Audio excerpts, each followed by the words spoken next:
Construa a sua vida de modo sábio. Mateus capítulo 7, versículos 24 ao 29. Construa a sua vida de modo sábio.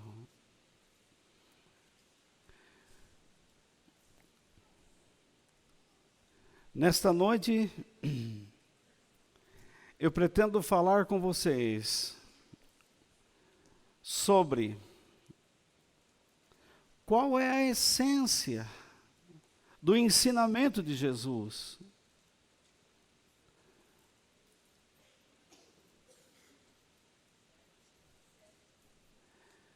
E por que nós devemos ficar firmes no que ele ensinou? O que acontece quando eu construo a minha vida sobre os seus ensinamentos?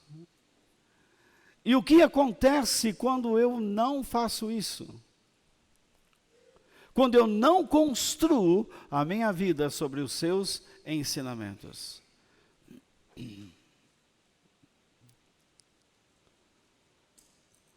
O que é o Evangelho de nosso Senhor Jesus Cristo? É sobre essas coisas que eu vou falar com vocês nesta noite, dentro deste tema. Construa a sua vida de modo sábio. Jesus disse no verso 24 até o 29, quem ouve, repare o verbo, se você puder, sublinhe na sua Bíblia, ouve.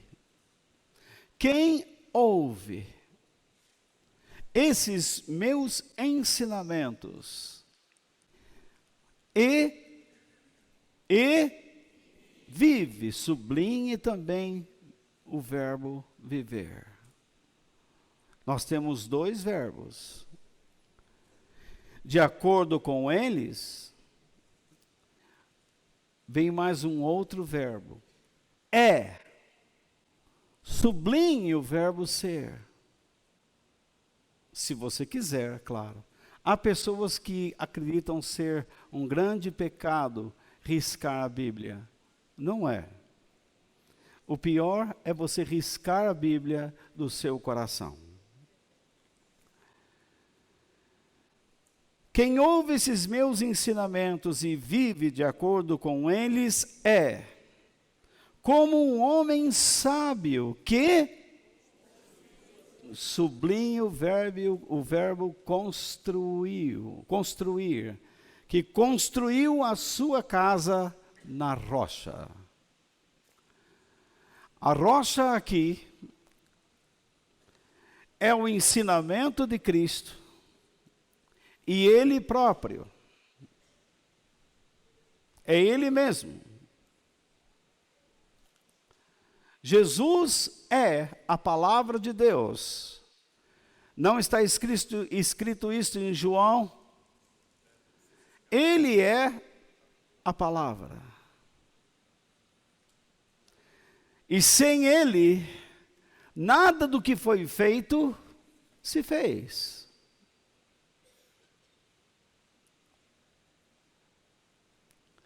Então, ouvir, viver, ser, construir, 4 verbos importantes. que se nós apenas pensássemos nesses verbos, nós alcançaríamos muitos pensamentos, muitas ideias, com a ajuda do próprio Senhor.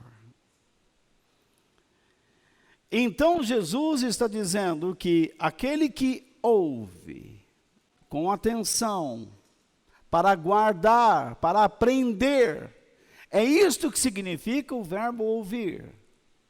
Não é simplesmente escutar, mas ouvir para guardar, para absorver, para aprender, com uma finalidade: viver, para pôr em prática aquilo que se aprendeu, com mais uma finalidade: eu ouço e vivo para ser. A finalidade, a razão pela qual eu ouço ou aprendo, é para encontrar um caminho prático no meu dia a dia, a fim de colocar a palavra de Deus nos meus caminhos, para que eu seja uma pessoa sábia. E a sabedoria me leva a pensar em mais uma finalidade. A sabedoria me leva a construir uma vida sobre o próprio Senhor Jesus. Porque Deus diz que eu tenho que construir a minha vida sobre Cristo. Porque Ele é inabalável. Se eu construo a minha vida sobre as minhas emoções, ou sobre qualquer teoria, filosofia ou declaração, seja cristã ou não, isto é oscilante, temporário e apenas terreno. E na maioria das vezes, egoísta. Quando nós construímos nossa vida naquele que é eterno, como disse o homem de Deus lá no Velho Testamento, os que confiam no Senhor serão como o monte Sião, que não se abala, mas firme para sempre. E então Jesus mostra por que ele está dizendo isto. Caiu a chuva, vieram as enchentes. Então pode, se você quiser grifar, chuva, enchentes e vento.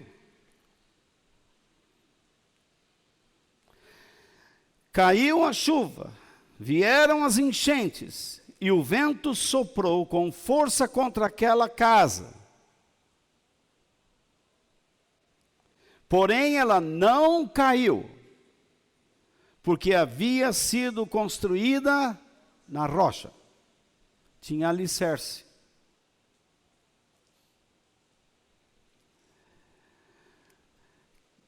Então, Jesus continua. Quem ouve esses meus ensinamentos e não vive de acordo com eles, é como um homem sem juízo. Percebe o paradoxo? A diferença? Do verso 26 para o 24.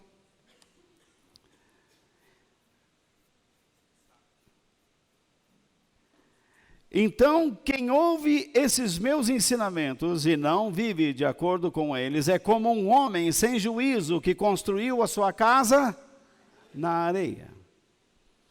A palavra areia significa terreno arenoso, terra arenosa. Não propriamente só areia, porque nenhum louco construiria sua casa em cima de uma areia sem fincar alicerces. aqui está dizendo um terreno que te engana.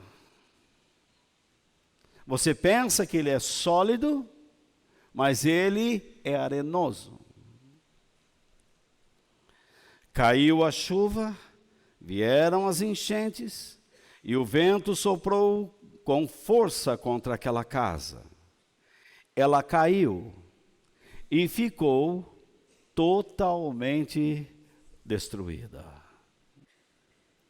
Quando Jesus acabou de falar, as multidões estavam admiradas com a sua maneira de ensinar. Jesus ensinava. Ele não era como os mestres da lei. Pelo contrário, ensinava com autoridade dele mesmo. Porque os seus ensinamentos vinham dele próprio. Ele é a palavra de Deus. Os mestres aos quais a multidão se referiu, eles falavam a palavra de Deus, mas firmavam sua crença em regras criadas por eles mesmos. Uma coisa é você ter a Bíblia em sua mão e não viver de acordo com o que ela ensina.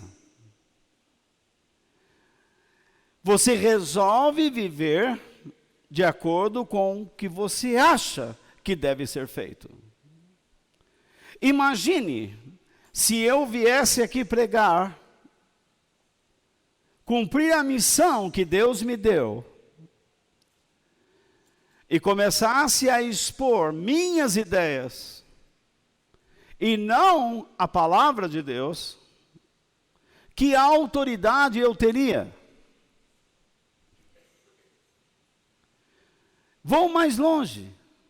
Que chance Deus teria de promover alguma transformação em nosso meio? Nenhuma. Mas quando Jesus pronunciou estas palavras, vamos caminhando. O momento das palavras de Jesus, quando ele disse isso? Estas palavras que nós acabamos de ler na Bíblia, em Mateus capítulo 7, versículos 24 ao 29, se referem ao término do que nós chamamos de o Sermão da Montanha.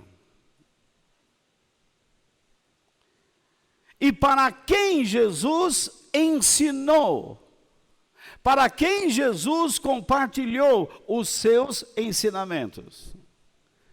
Ele compartilhou os seus ensinamentos com os seus discípulos e também com uma multidão que se aproximou dele, um grande número de pessoas que se aproximou dele para ouvi-lo falar.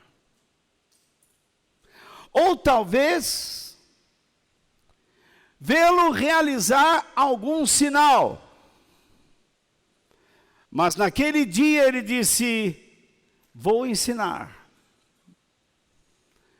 E ele transmitiu toda a base, a essência do cristianismo e do coração de Deus. Eu costumo dizer que há 4 setores na Bíblia que quando nós começamos a entender, nós vamos perceber por que as pessoas são fiéis e por que não. O livro de Gênesis é um.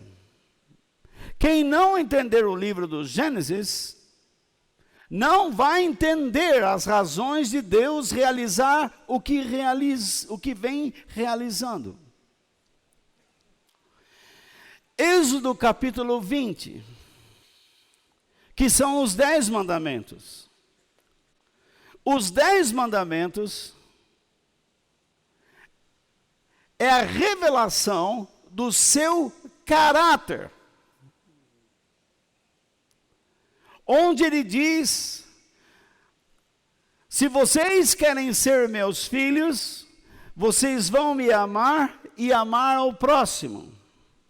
Porque se você perceber o que os 10 mandamentos ensinam, é justamente o que Jesus disse em outro texto fantástico, Mateus 22, onde Jesus ensina sobre os seus mandamentos.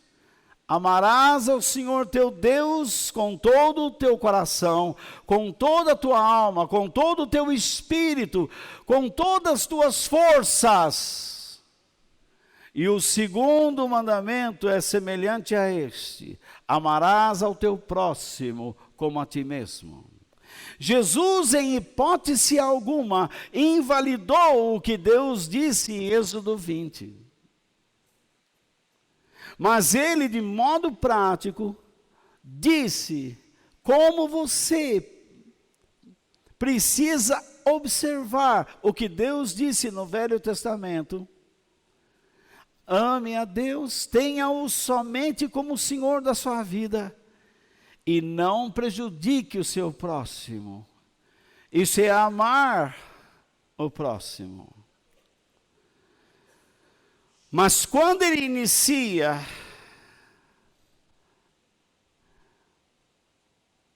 o Sermão da Montanha, que é os ensinamentos de Jesus, o que são?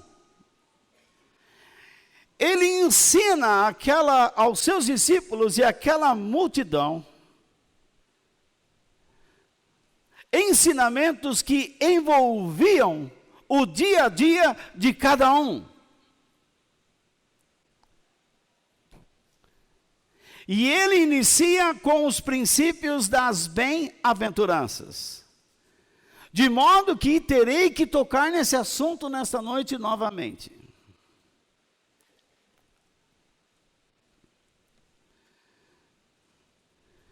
Os seus seguidores enfrentariam situações que eles não saberiam como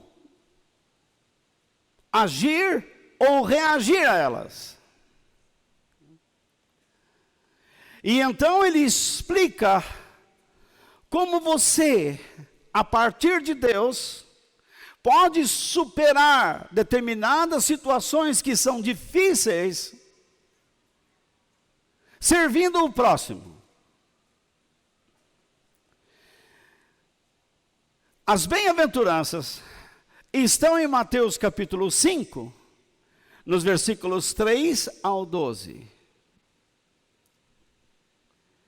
E aí está toda a essência do que Deus espera de cada cristão.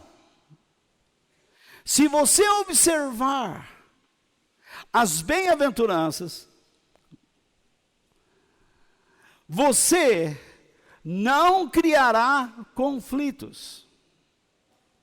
E caso eles existam, não é por sua culpa. Eles existirão por parte daqueles que se rebelam contra Deus. Se vocês me permitem, nesse texto de Mateus capítulo 5, 6 e 7, que é o quarto texto que eu digo mais importante da Bíblia,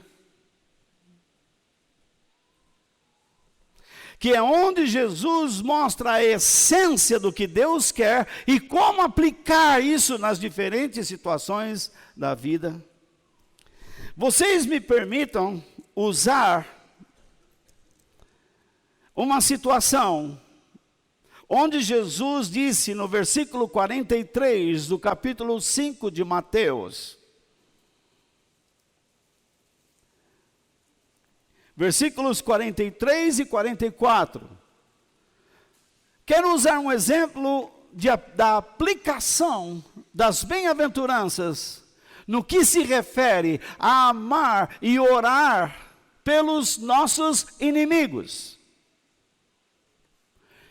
Quem aqui não tem alguém tentando lhe prejudicar? Talvez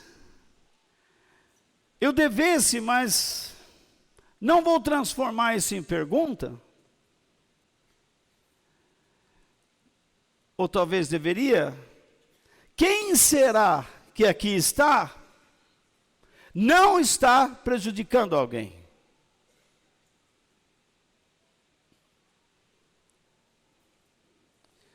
Jesus disse: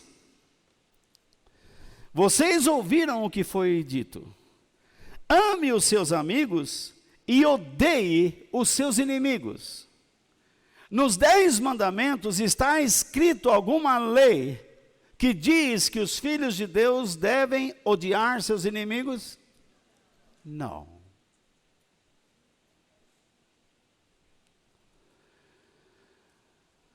Então Jesus mostra que a palavra de Deus estava sendo ensinada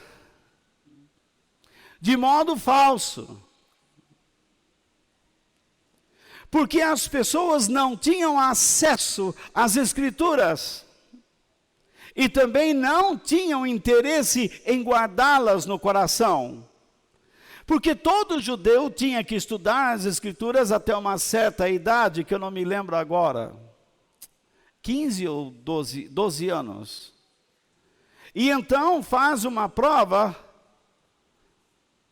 com seus professores. Mas eles fazem isso, até hoje fazem, de uma maneira como se fosse um ritual, como algo que tem que pertencer a eles, mas eles não levam a sério, eles não guardam, eles guardam, é como alguém que vai fazer uma prova de matemática e guarda as equações e faz e depois esquece.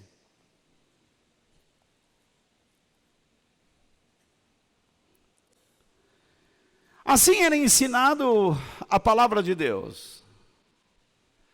Era ensinado mais às opiniões pessoais do que propriamente o que Deus pensava ou pensa e o que Ele espera de todos nós.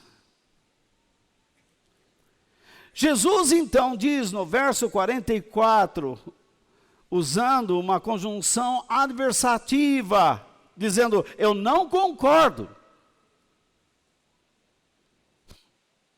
E ele diz: mas, porém, todavia, entretanto,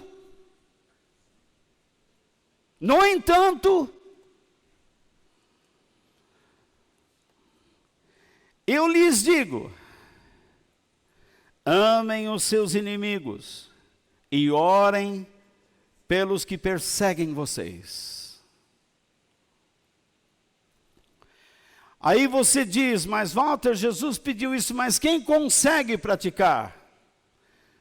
Você não deveria questionar isso. Ou assim, você deveria dizer: Jesus pediu de mim isto. Então como é que eu consigo fazer isso? Se Ele pediu de mim, é porque é possível. Acreditar que não é possível é declarar a incredulidade que está no coração.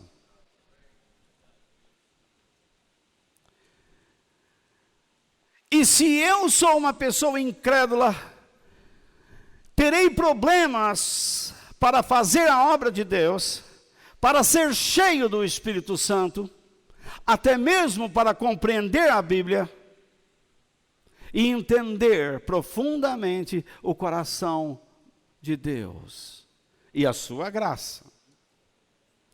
Porque Deus faz chover sobre os bons e os maus. Deus dá a capacidade da respiração para os bons e para os maus. E você me diz, como eu poderia amar meu próximo? Alguém poderia escrever livros sobre isso, apostilas, mas tudo se resolve na prática das bem-aventuranças. Algumas pessoas pensam que as bem-aventuranças são um conjunto de provérbios que nos abençoam na terra. Não. As bem-aventuranças não significa isto.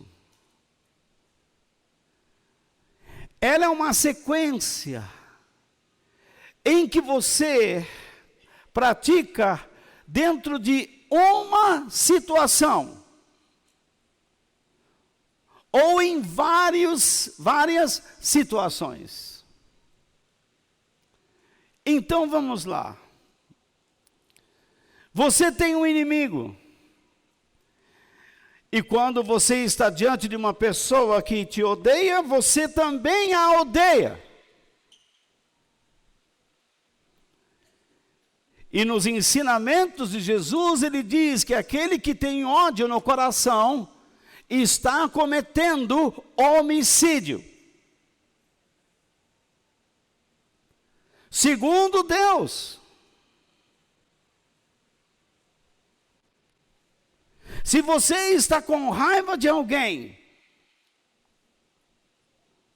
Deus não está com raiva de você, mas Ele o está alertando, dizendo, você está com uma atitude errada, que irá atrapalhar a nossa comunhão. O nosso relacionamento. Você não conseguirá me entender quando eu falar com você. E a menos que você permita que eu trabalhe na sua vida, nesta sua deficiência, você não conseguirá viver debaixo da minha direção.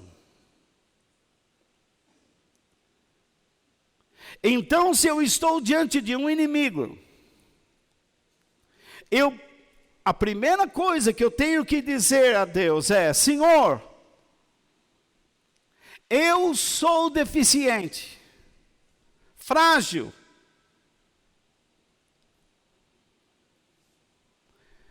Eu preciso da tua ajuda. Eu preciso que o Senhor me dê a sua direção. Então você deseja entrar na dimensão onde Deus está. Foi o que Jesus disse: bem-aventurados os pobres de espírito, porque deles é o reino de Deus. Quando você reconhece que não é tão forte como pensa, que você não é uma riqueza interior como pensa, que você precisa da riqueza do reino de Deus, Deus te puxa para dentro. Foi o que Jesus disse a Nicodemos, um professor de religião. Mas não basta simplesmente reconhecer que você é uma pessoa frágil. É necessário você dizer a Deus o que está atrapalhando a sua comunhão com Ele. No caso do inimigo é o ódio, é a raiva. Senhor, cada vez que eu olho para esta pessoa, eu sinto raiva.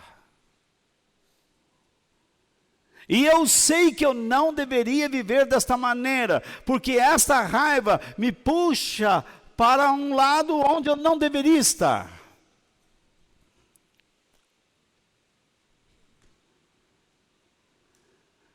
Uma vez que você confessa o seu erro, o seu pecado a Deus, Deus promete ajudar você. Ele diz: bem-aventurados, felizes, abençoados, os que lamentam, os que choram seus erros, porque eles serão consolados, ajudados.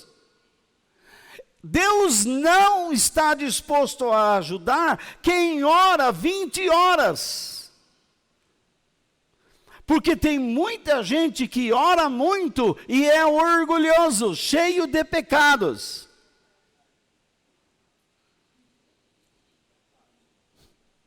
Sobe nos montes, falam em línguas. Eu falo em línguas. Mas ficam lá e voltam com profecias, com revelações, e estão cheias de ódio. São incapazes de serem ajudadas por Deus. Uma pessoa que é ajudada por Deus, ou que precisa da ajuda de Deus, reconhece de pronto que para ser ajudada por Ele tem que se entregar a Ele. A Bíblia diz: entrega os teus caminhos ao Senhor, e o mais Ele fará. Você confessa, e então você tem que se colocar dentro dele. Senhor, sejas tu o meu dono. Eu não quero mais resolver esta situação pelo meu próprio esforço. Eu quero aguardar pela tua palavra e as tuas promessas. Por isso Jesus disse: bem-aventurados os humildes ou mansos, porque herdarão a terra, ou herdarão as promessas de Deus. Se alguém está com ódio de você, não adianta você tentar desfazer esse negócio pela força ou pela inteligência humana, porque ele vai pensar: está se submetendo a mim.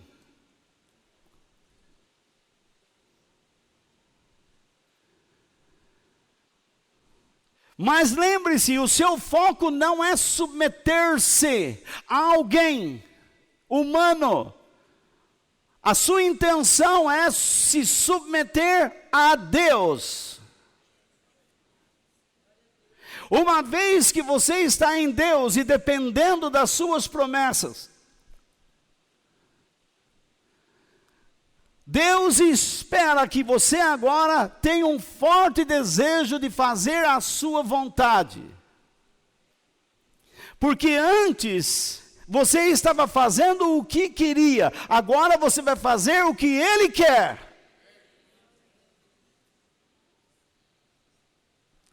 Por isso é muito perigoso as pessoas dizerem assim: Deus está me falando. Você tem certeza até que ponto? Se você não aprende a discernir sua vida pelas bem-aventuranças, que é o tronco do ensino de Jesus, você nem saberá como andar no Espírito, e nem como ouvir a Deus.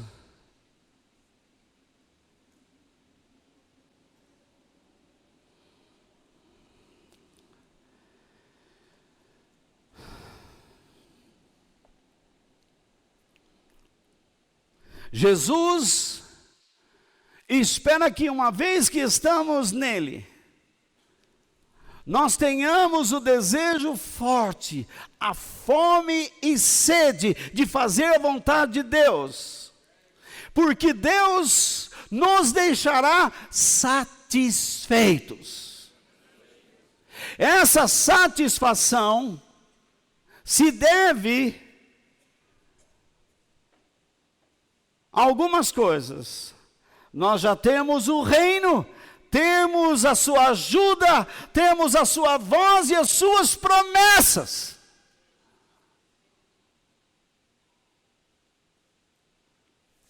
Por isso que quando nós obedecemos a Deus,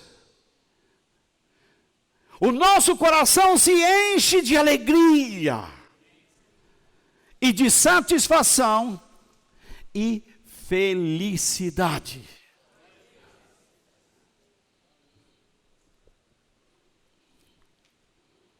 Nem no dia do nascimento do seu bebê você será tão feliz quando você, em relação ao momento em que você faz a vontade de Deus. Esses 4 princípios expressam o quê? Como nós devemos amar a Deus. E como nós temos a Ele como nosso Senhor. Lá no deserto, Deus gritou nos ouvidos de Moisés e escreveu em pedras: ouve, Israel, o Senhor teu Deus é o único Senhor, não terás outros deuses diante de mim. Ame a Deus. Como eu posso ter um único Deus, um único Senhor e amá-lo? Desejando estar sempre dentro do seu reino, isto é, Senhor, eu estou à disposição para que o Senhor me dê das tuas riquezas, as riquezas da tua graça. Eu quero ser dirigido por ti. E a primeira coisa que a sua experiência a seguir é: você tem que ser uma pessoa pura. E então você tem que confessar seus erros. Aquilo que está impedindo Deus de realizar algo específico na sua vida.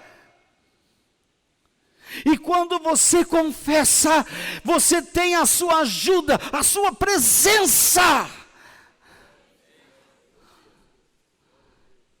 E quanto mais da presença de Deus você tem, mais para dentro dele, ele te arrasta e te puxa.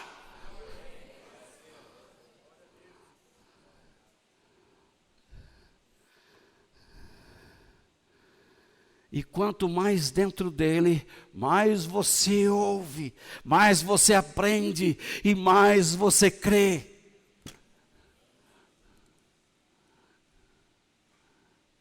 E não importa a situação que esteja diante dos teus olhos, você deseja ardentemente fazer a sua vontade e não a sua, porque Ele te deixará cada vez mais satisfeitos, cada vez mais satisfeito, cada vez mais satisfeito.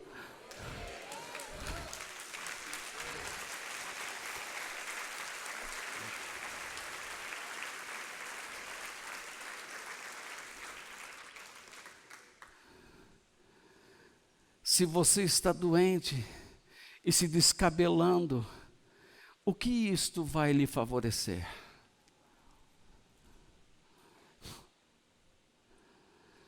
Se você está num conflito conjugal, brigando com seu cônjuge, você acha que Deus abençoará a sua vida?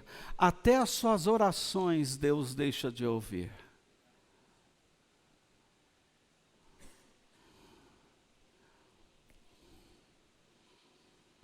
E você vem me dizer que ama a Deus?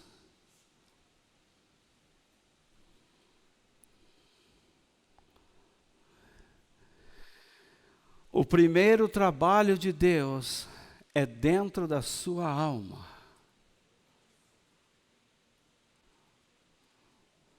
Repare, vou citar novamente. Desculpe se eu me demoro nesse ponto, mas eu penso que é importantíssimo. Entrega os teus caminhos ao Senhor, confia nele e o mais Ele fará. Como Deus pode fazer as coisas se eu não me entrego a Ele? Pior, se eu não entrego o que tenho. Minhas atitudes, meus pensamentos, meus planos, atividades.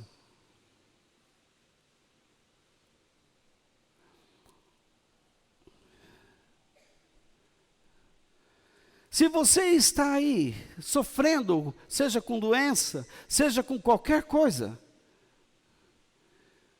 você pode se tornar a pessoa mais egoísta da face da terra. Você quer de todo jeito viver, e viver, e viver, e viver, e quer a cura, e a cura, e a cura, que você sai correndo atrás de qualquer fanfarrão. E você não percebe o quanto Deus pode te atrair na situação em que você está vivendo.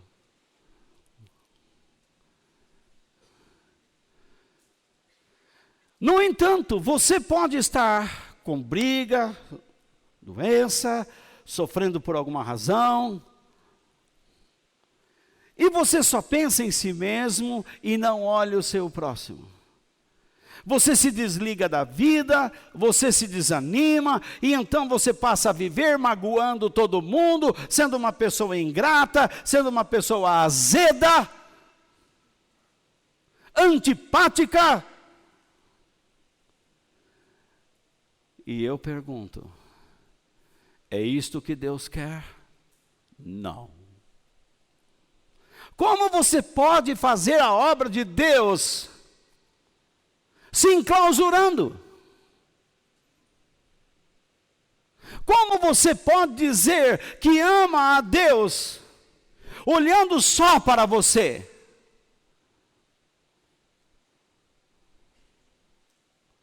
Eu gostaria que aparecessem alguns Jós nos dias de hoje, quando esses homens dizem no rádio que Deus não quer que você sofra.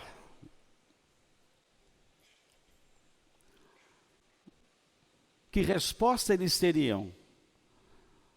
A do próprio Senhor Jesus: no mundo vocês terão sofrimentos. São mentirosos. Enganam as pessoas, mas elas querem continuar enganadas. E durante esse discurso, vou tentar explicar por quê. As 4 primeiras bem-aventuranças se referem a você a amar a Deus, a buscar seu reino, a amar a Deus. No entanto, Deus diz: se disponha a amar seu próximo quando você me amar e estiver dentro do meu reino. Por isso, você olha para a pessoa que é seu inimigo com misericórdia. Você se lembra o que Jesus disse na cruz? Pai, perdoa-lhes, eles não sabem o que fazem. Você lembra o testemunho de Estevão? Quando estava sendo apedrejado, ele disse: Pai, não lhes imputes este pecado.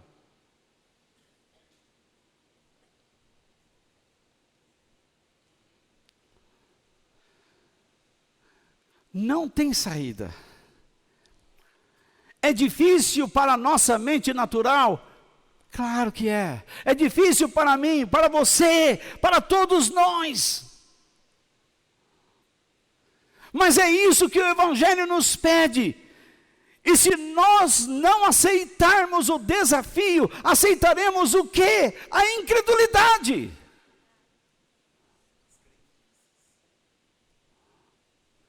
Nós começaremos a tirar essas coisas do nosso livro e lermos só as partes que nos interessam.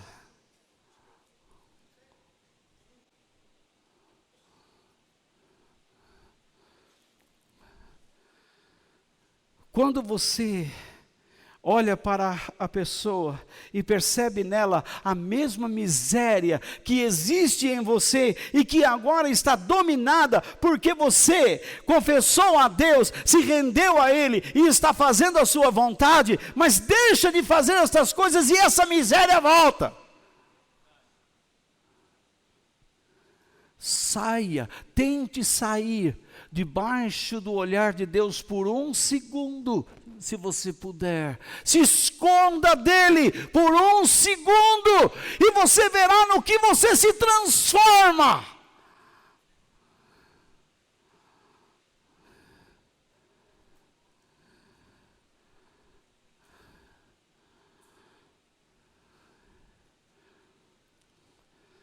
Quando você é capaz de olhar a miséria, então você chora por aquela pessoa, assim como você chorou por si mesmo. Está entendendo como um começa a se relacionar com o outro? Você chorou por si mesmo, agora você vai aprender a chorar por alguém, como Deus chorou por você. E chora por mim, e chora por todos nós.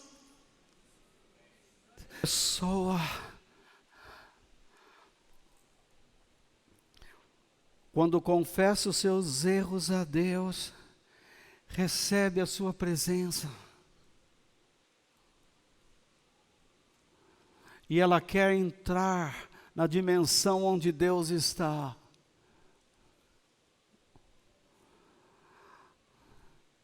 Você quer ver Deus agindo na sua vida e através dela. Por isso Jesus disse: felizes os limpos de coração, porque eles verão a Deus na eternidade e aqui. Ver a Deus aqui não é Ele ver te dando montanhas de dinheiro, bens materiais, mas é Ele na sua vida, sobre o seu reconhecimento de quão miserável é, lhe dando ajuda para lidar com a miséria do próximo. Porque da mesma forma que Deus limpou o seu coração e está trabalhando na sua vida, você deseja, anseia que o seu próximo também veja Deus na vida dele. O meu maior desejo para você que me ouve nesta noite é que você veja Deus na sua vida. Que você veja Deus neste lugar, que eu possa estar debaixo da presença de Deus, quebrantado, humilhado, para que você possa enxergar a sua glória, não em mim, mas em você mesmo, escutar sua voz, chamando você para perto.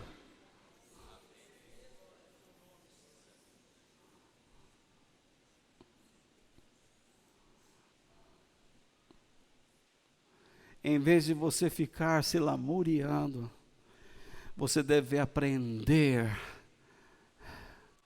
a amar a Deus e ao próximo.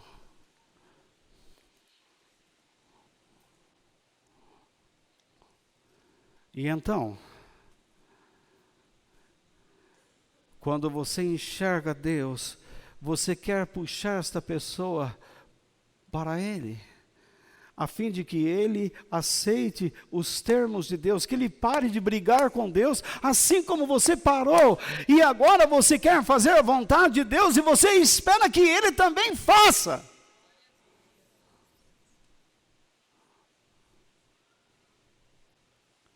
Por isso você tomará cuidado com as palavras que fala.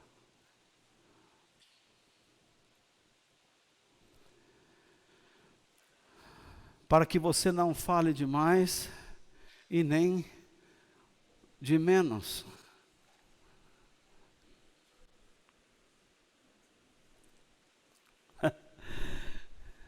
Vem aqui que Deus vai te dar, é hoje, é hoje. Nem você, paspalhão, vou acreditar em você. Você não consegue aconselhar a si próprio. E você está tentando dizer que essas pessoas que não reconhecem como pessoas errantes, que não são capazes de fazer nada pelo reino de Deus, receberão tudo o que querem, simplesmente por dizerem que têm fé. Onde você está com a cabeça, seu imbecil? Onde você está querendo conduzir essas pessoas? Ao inferno, onde você está? A mentira que você vive. O que você quer? Tirar o dinheiro deles?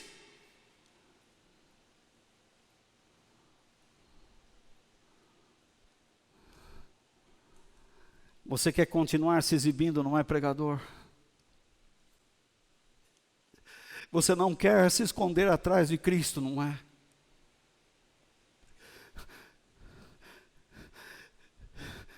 Você quer que as pessoas acreditem que você tem o poder para realizar, para fazer, para mandar e desmandar. Você é o dono.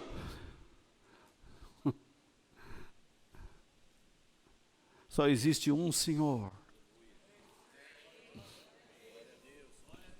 E Ele se chama Jesus Cristo.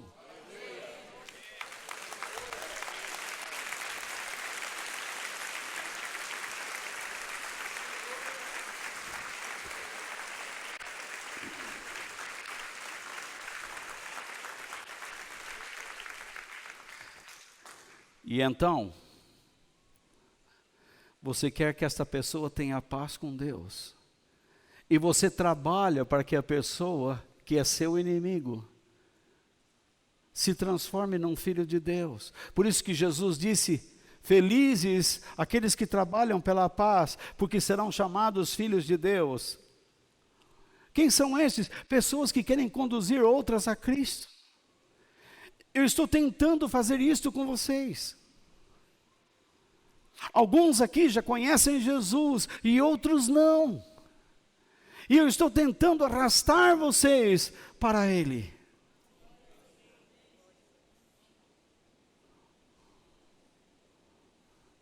Porque eu quero ser filho de Deus. Como eu posso ser filho de Deus mentindo? Como eu posso ser filho de Deus apenas emitindo opiniões pessoais? Como eu posso ser chamado filho de Deus atraindo vocês a mim? Eu tenho pena de muitos pregadores.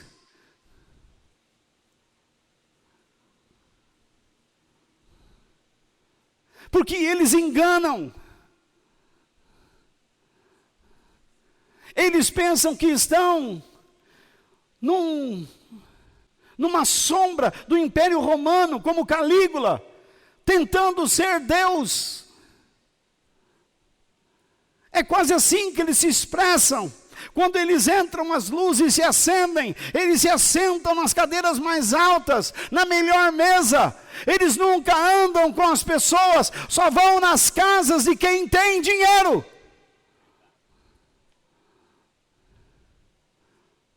Eles não entendem que Deus chama todas as classes de pessoas e diz: este é o meu povo.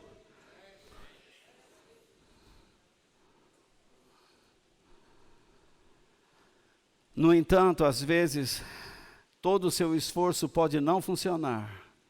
A pessoa continuará te odiando. E aí?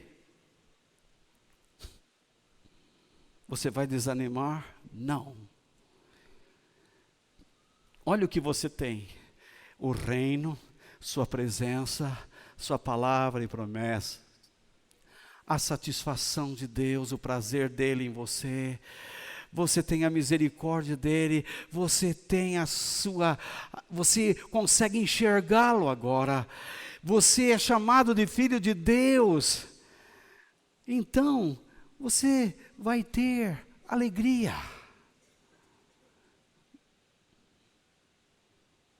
Essa alegria é que vai sustentar você. É a alegria que o Espírito de Deus dá.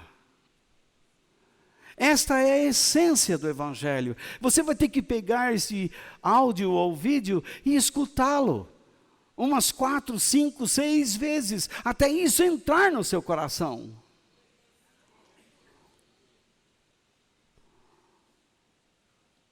Eu vou escrever um livro sobre essas coisas.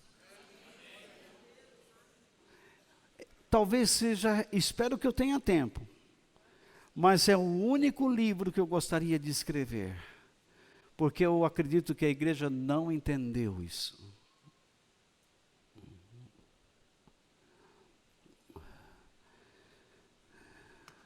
Pois bem, as bem-aventuranças representam o estilo de vida cristão no dia a dia.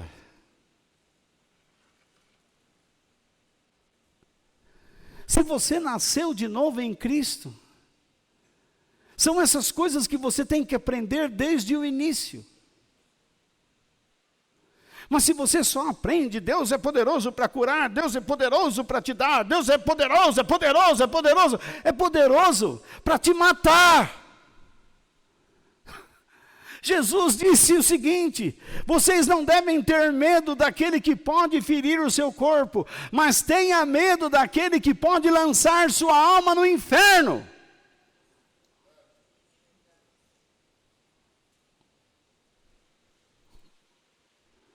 Isso os pregadores não dizem.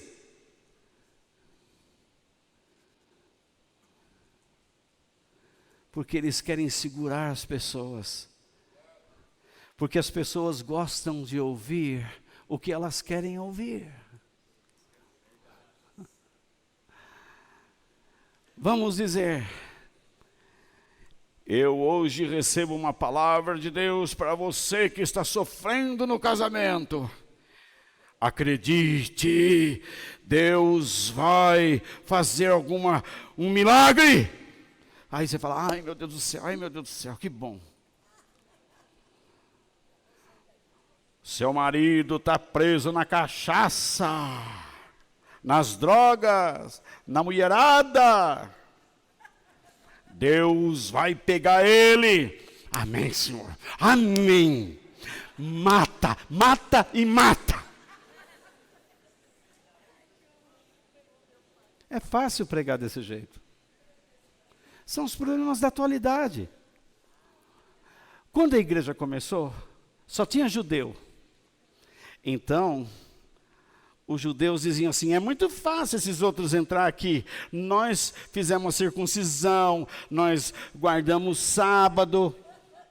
E eles não têm que guardar nada? Então surgiram os pregadores dizendo: os cristãos têm que fazer a circuncisão. E os gregos: ai. Sabe o que é circuncisão?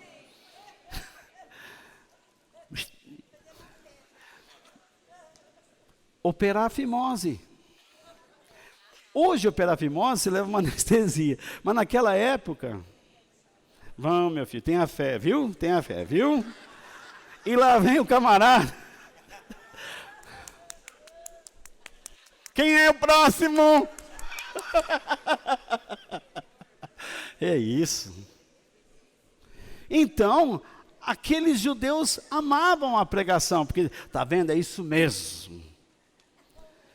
Já na igreja dos gregos, em outras áreas, onde tinha mais grego que judeu, os pregadores diziam assim: imagine, para conhecer a Deus, precisa ficar fazendo isso, guardando dias e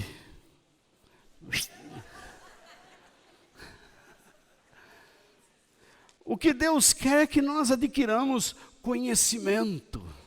Porque tudo que o grego amava era conhecimento. Um conhecimento místico, metafísico. Então as igrejas gostavam de ouvir essas coisas. E vem Paulo dizendo: para Deus não tem grego nem judeu. Foi odiado. Hoje em dia nós temos igrejas para tudo. Tem igreja que tem a bandeira de Israel. A igreja nacionalista com a bandeira do Brasil. Tem o pastor que usa a quipá e vem com aquelas coisas que parecem um sacerdote. Tem a igreja que já fez até o templo, não vou falar mesmo, fez até o templo de Salomão. Coisa que não precisa existir mais. E as pessoas começam a se vestir como se fosse o templo de Salomão. E se possível, colocaria no altar de sacrifício o marido, a sogra.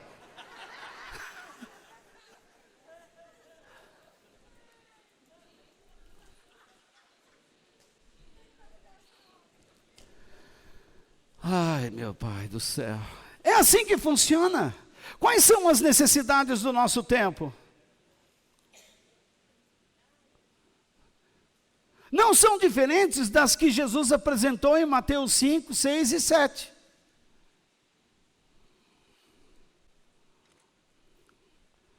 Portanto,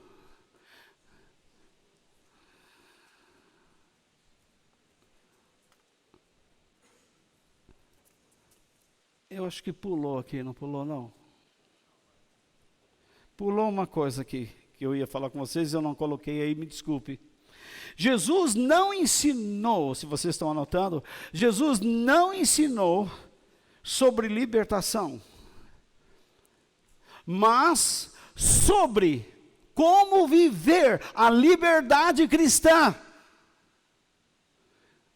Jesus não ensinou sobre libertação, vírgula, mas como viver, mas sobre como viver a liberdade cristã. Quando nós fomos a Cristo e Deus nos deu o reino e pedimos perdão a Ele, e quando nós nos rendemos a Ele e desejamos fazer a sua vontade, nós fomos libertados do espírito do mundo. Então você já é liberto, você já está libertado. Por que você tem que ir atrás de alguma libertação? Se você está indo atrás de alguma libertação, é porque você não está liberto de nada.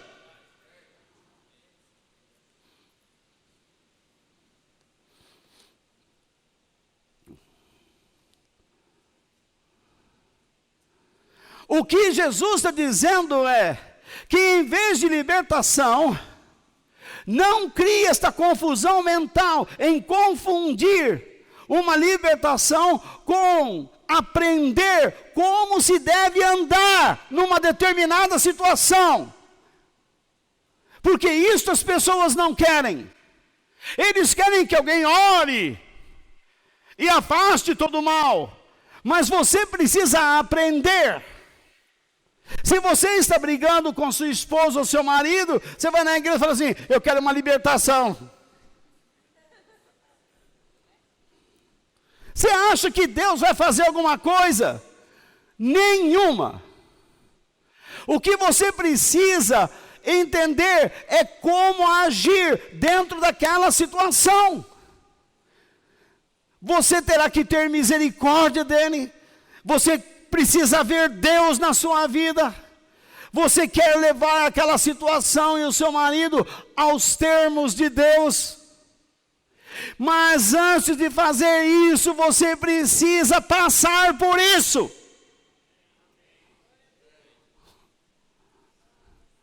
Que libertação!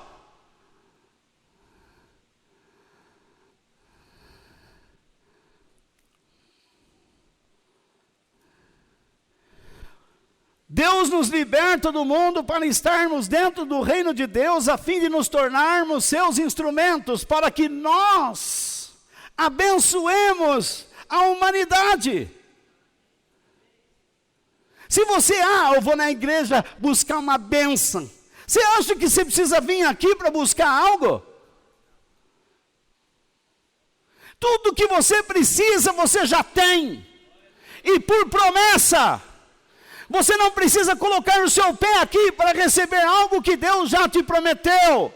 Ande direito, ande na presença dEle, seja sóbrio, perfeito, e Ele cumprirá na sua vida tudo o que prometeu.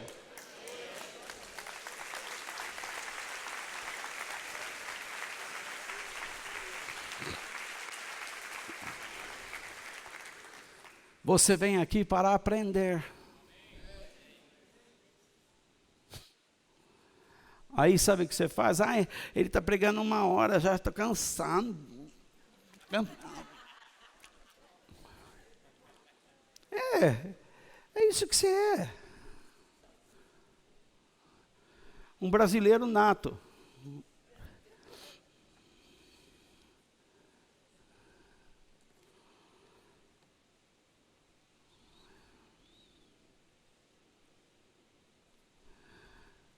Agora sim, o cristão já está libertado, porém deve aprender a construir sua vida no dia a dia sobre a rocha que é Cristo. Se um cristão vai atrás de libertação dos seus problemas, só isso é porque ele é egoísta e orgulhoso. Ele não quer se submeter à vontade de Deus, ele não quer aprender. Aquele trabalho, ô pastor, faz uma oração para Deus me tirar daquele trabalho. Não, não vou orar não. Eu não sei se é a vontade de Deus que você fique lá. E se eu fizer isso? Você sai e vai embora. Eu estou cansado de cristãos que ficam toda hora ligando para o telefone do pastor. Ai, pastor, eu estou aqui sofrendo. O que você tem, minha filha? Estou com cera no ouvido. Faz uma oração aí, vai. Vamos lá, vamos orar agora, irmão. Baixa a cabeça aí, põe bem na altura aqui. Sai! Sai! Ah! E agora está melhor, irmão? Agora eu estou ouvindo um som do céu. Tá... É isso mesmo.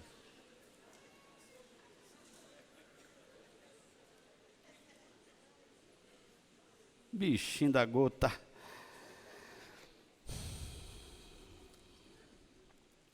Quando você está em Cristo, você não tem que ter medo de espíritos demoníacos, nem dessas macumbas, essas maldições que as pessoas lançam. Você não tem que ter medo de nada disso, porque nada disso te pega. Se a sua casa está servindo ao Senhor, como ensinou Josué, que mal pode entrar na sua família, meu amigo? Começa a crer, filho de Deus. Passe a crer. Se você está colocando um namoro nas mãos de Deus, aí você fala assim, estão fazendo um trabalho para separar nós. Que nem falam na roça, separar nós, tira o S. Estão querendo separar a gente. Não! Se você está debaixo de Deus, tudo vai fluir, você terá que passar por momentos difíceis, e vocês terão que orar juntos, conhecer juntos mais a Deus, e vão enfrentar, assim como um casal. Você, homem, conhecerá o seu papel, você, mulher, o filho, os pais, e vocês vão colocar essa casa na presença de Deus. E você acha que algum mal vai cair sobre você? Nenhum. É você, na sua incredulidade, que traz. Toda vez que você vai lá assim, pegar com um copo de água, uma lata de azeite. Tinha umas irmãs antigamente que vinham com aquelas latas Maria. Preto e amarelo, assim, a Maria lá.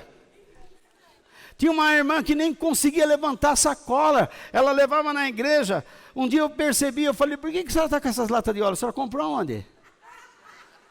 Não, pastor, é que, que aqui tinha um culto que abençoava a gente. E eu trouxe as latas, porque eu saio daqui abençoado, depois eu dou uma lata para minha filha, uma lata para...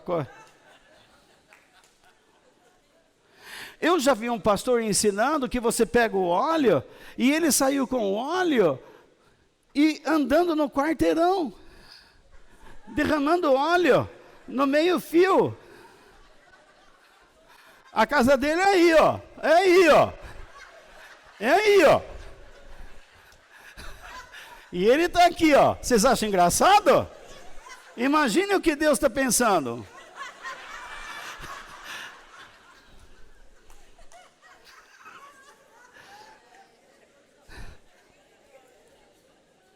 A Bíblia diz que quando está alguém doente, chame os presbíteros.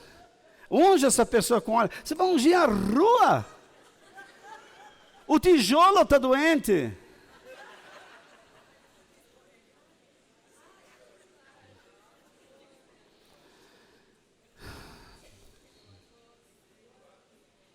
É capaz de você curar o barbeiro que está nele. Ou na madeira, o cupim. Porque pelo menos ele tem vida, é uma criatura de Deus. Quero que você leia novamente, por favor, os versículos 25 ao 27. E vamos nos encaminhar para o fim aqui. Que com toda razão vocês já não aguentam mais.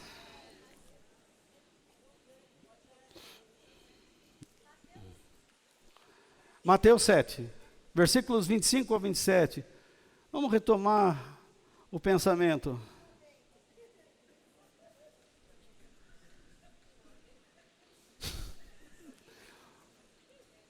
Eu já vi cada uma nessa vida cristã.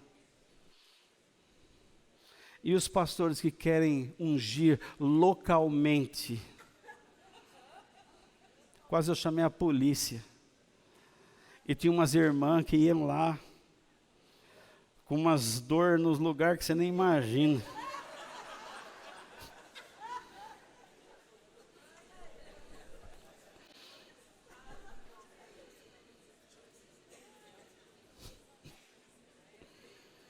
Eu não sabia quem era mais sem vergonha.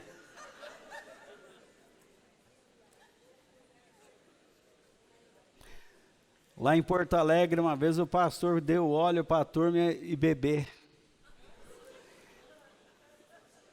E ele falando, Deus é poderoso, e a turma começou. E ele, Deus é poderoso. Gente, você não imagina, foi um dia que eu mais ri na minha vida, dentro de uma igreja, a turma tendo desinteria. Porque a fila do banheiro não tinha mais jeito. E o pessoal não aguentou. Eu não sei que raio, que diabo de óleo é aquele, só podia ser do diabo mesmo, porque todo mundo, foi um descarrego ali, sabe?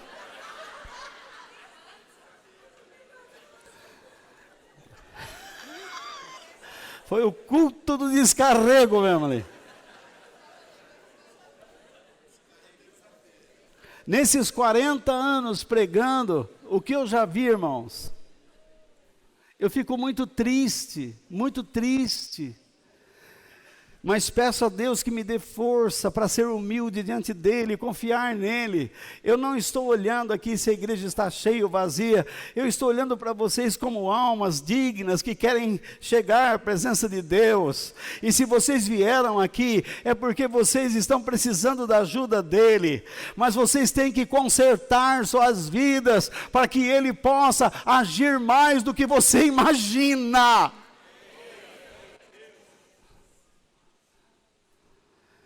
Caiu a chuva, não é o versículo.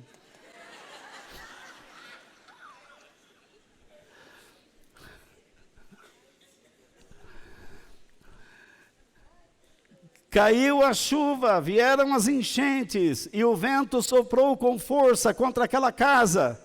Porém, ela não caiu, porque havia sido construída na rocha. Quem ouve esses meus ensinamentos e não vive de acordo com eles, é como um homem sem juízo, que construiu a sua casa na areia. Caiu a chuva, vieram as enchentes, e o vento soprou com força contra aquela casa. Ela caiu, ficou totalmente destruída. Jesus fala de chuva, enchente e vento, e isso representa o quê no nosso texto, senão o nosso sofrimento? Quando você lê Mateus capítulo 5, 6 e 7, lá Jesus trata, depois das bem-aventuranças, situações como relacionamentos, pureza, serviço espiritual, finanças, família, fidelidade ou fé, tradição religiosa, a graça de Deus, a dureza da vida cristã, perigos dos falsos mestres que distorcem a verdade para que a sua casa se desmorone. Por acaso tudo isso que Jesus tratou lá não são as coisas que nós passamos na vida? E ele falou sem enganar.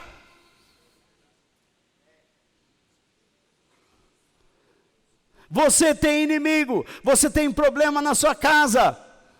O teu marido é um bode velho.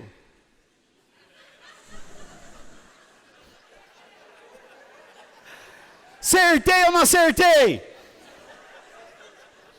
É um careca chato. Acertei. Longe dessas questões. Mas muitas vezes mulheres chegam, não aguento mais meu marido. Ou maridos, não aguento mais minha mulher.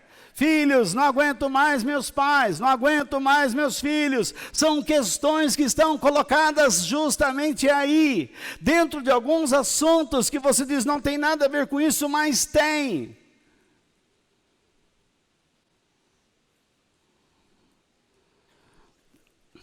Então, nessas situações, o que você faz? Há duas opções para a construção de nossas vidas: sobre Cristo ou sobre os impulsos do nosso orgulho e egoísmo.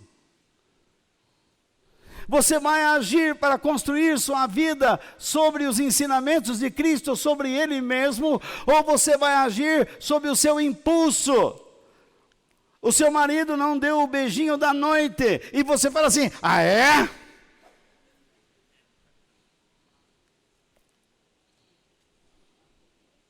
De manhã ele fala, você fez o cafezinho, amor? Faz você. Mas eu não sei fazer. Estou com sono, toma na padaria.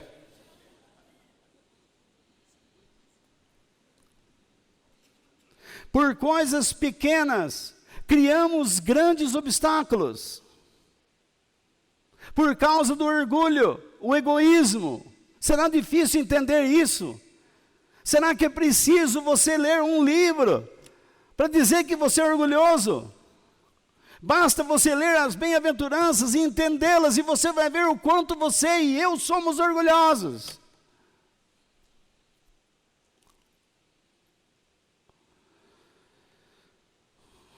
O quanto queremos mais bem a nós mesmos do que ao próximo e a Deus. Quanto mais você ama a Deus e o seu próximo, você vai perceber que você se amará mais.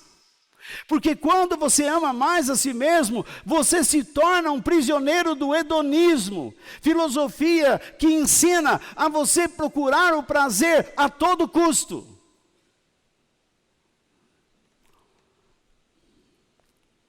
Se nós construirmos nossa vida sobre a rocha, virão as intempéries, com certeza virão, mas nós ficaremos de pé, para ajudar outras pessoas, e quantas estiverem lá, e nós estaremos firmes, e as pessoas notarão a diferença. Tem gente que ficou doente, veio aqui, pediu oração, e agora está em casa morrendo, não pela enfermidade, mas pela vergonha, porque xingou todo mundo, xingou a Deus, ofendeu este, ofendeu aquele, não se preocupou com ninguém.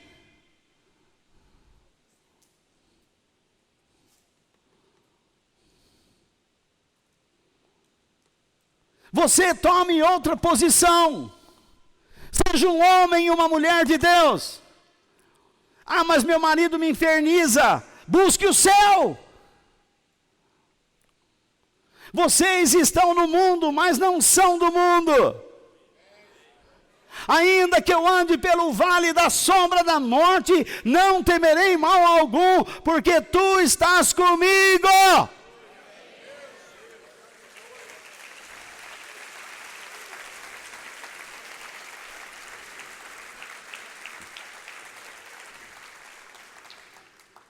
Dois agentes nocivos nessa construção: nós mesmos e os falsos pregadores, que são lobos e não ovelhas.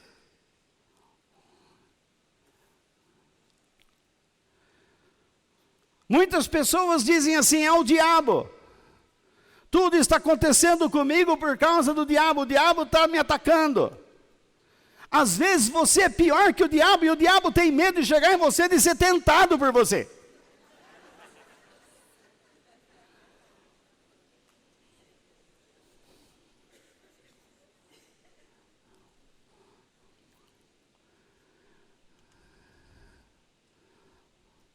Que história é essa?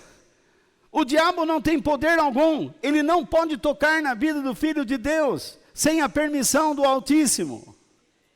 Vocês não aprenderam na história de Jó?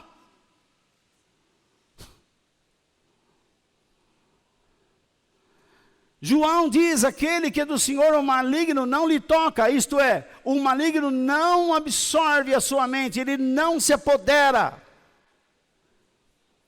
Como é que alguns cristãos dizem assim, os demônios me pegaram, pastor. Pegou você? Devia ter escangalhado logo.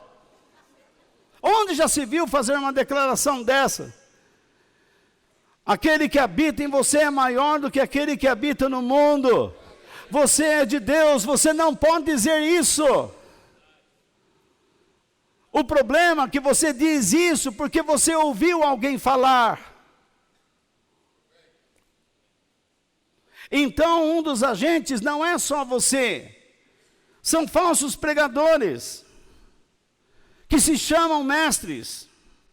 E Jesus falou com ele no próprio texto,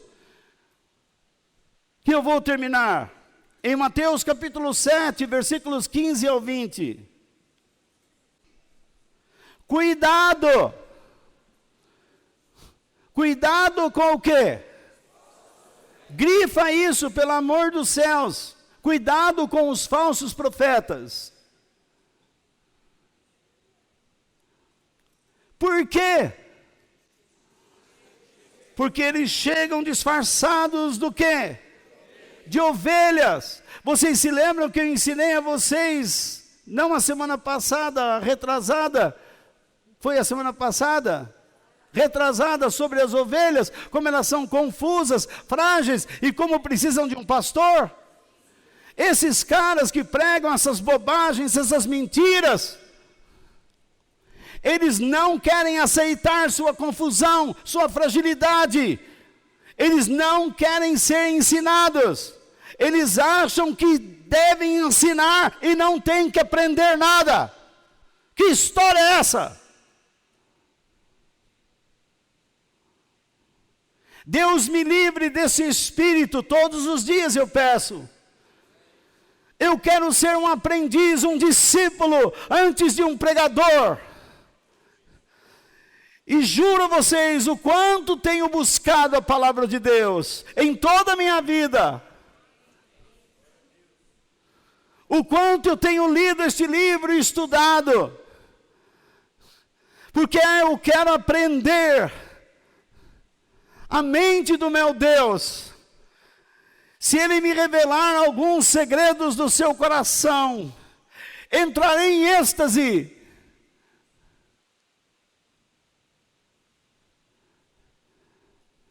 Mas esses homens vêm com ideias das mais absurdas.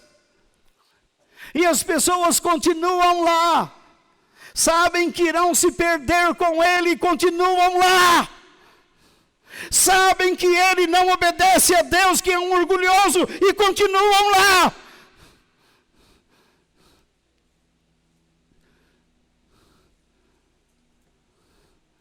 Sabem que estão se transformando em lobos vorazes, mas continuam andando com aquele lobo, formando uma matilha.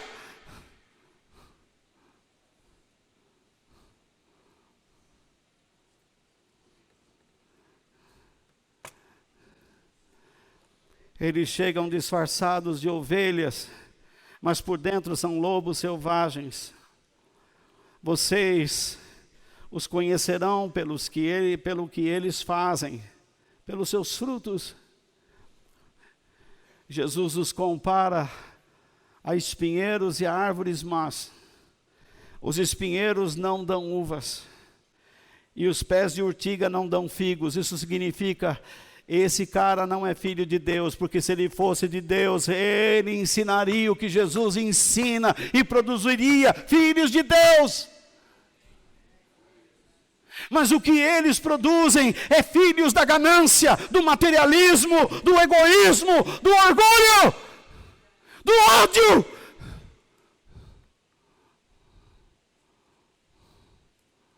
Pessoas a não morrerem mais para si mesmas.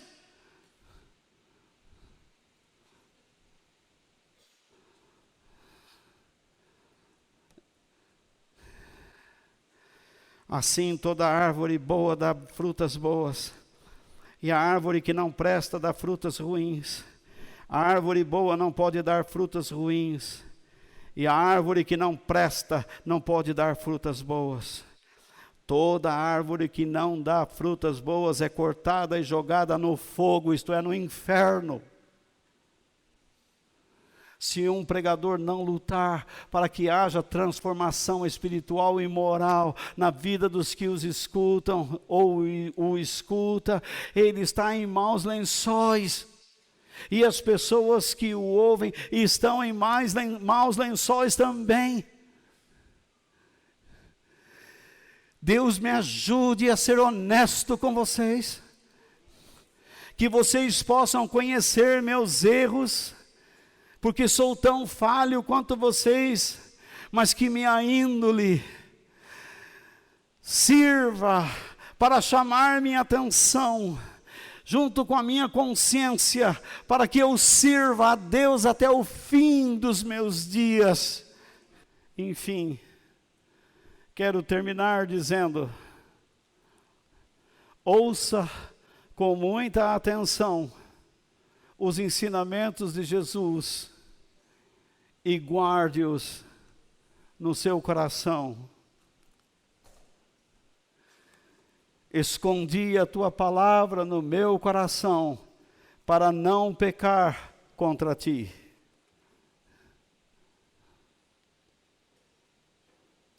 Procure viver de acordo com os ensinamentos de Cristo, pois eles lhe trarão sabedoria divina. Eles lhe darão a perspectiva. Você vai enxergar como deve andar. Seja prudente diante de falsos ensinamentos. Tome muito cuidado, pois eles alimentam apenas o seu desejo por soluções pessoais, mas não transformam a sua vida. Eles não levam você a viver de acordo ou à semelhança de Jesus, ou a ter respeito por Deus.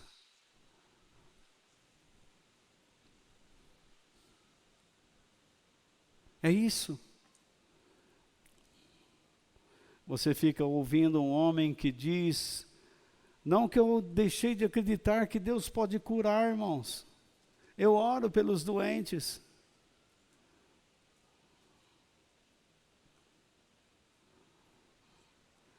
Mas quando você começa a dizer que Deus só faz isso, que Ele é Deus só para isso, você está no caminho do egoísmo. Uma mulher chegou para mim e disse um dia: pastor, eu queria tanto que você conversasse com meu marido, porque ele está impossível. E no meio da conversa eu descobri que ela não queria realmente a salvação dele. E nem ela queria realmente servir a Deus com ele. O que ela queria é que Deus aplacasse a sua fúria para que ela pudesse ir à igreja e não encontrá-lo depois em casa, de cara amarrada, porque ela era uma crente chata, inconveniente, mais parecida à irmã do diabo.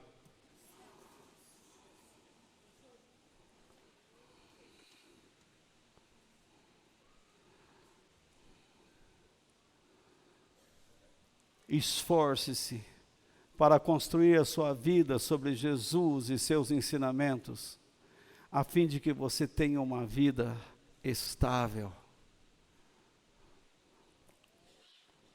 Quando você é acometido por algum abalo, então você entra em desespero, você se desmancha, é porque você não está construindo sua vida sobre nada, é sobre o seu orgulho e seu egoísmo.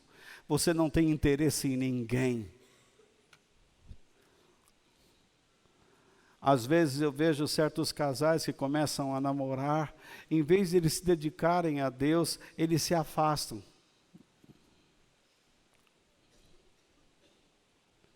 O resultado é fatal. Lá vem um bebê pelo caminho. Não, vamos consertar, vamos casar. Você pensa que casar é consertar? Antes de casar, você precisa consertar a sua cabeça, vagabundo.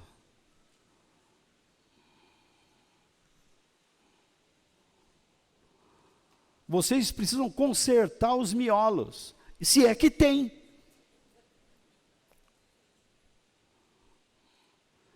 Que imagine, vem uma criança pela frente agora. O que vocês vão passar para essas crianças se vocês não conseguiram passar nenhum para o outro?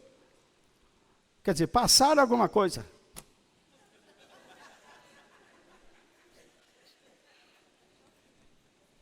Pelo sorrisinho vocês entenderam. Posso mudar? Ande sempre sob o governo ou a direção de Deus.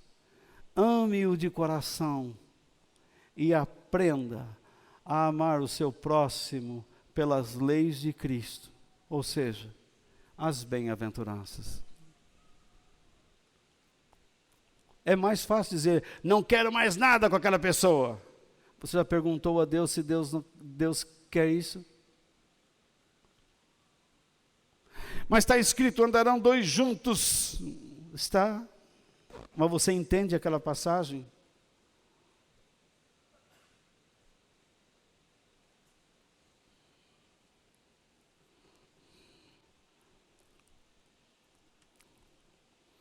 Às vezes Deus te leva a conhecer uma pessoa que não é cristã.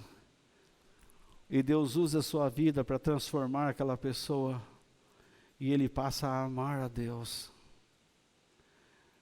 Noutros casos, Deus te leva a conhecer um cristão que diz que ama a Deus e ele desgraça a sua vida.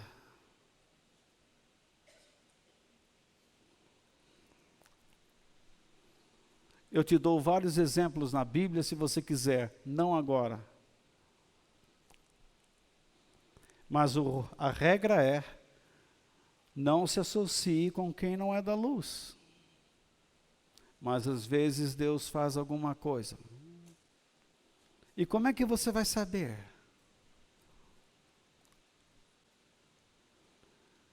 Aquele camarada está cantando, oh Deus da minha vida, e você diz, ai que eu queria um homem assim.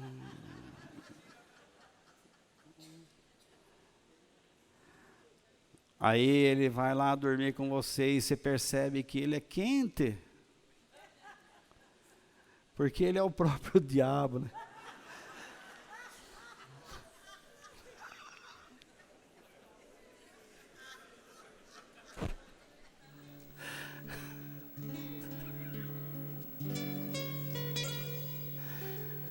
Quer saber de uma coisa, irmãos? É melhor a gente ir embora, sabe? Que Deus nos abençoe, viu? Amém.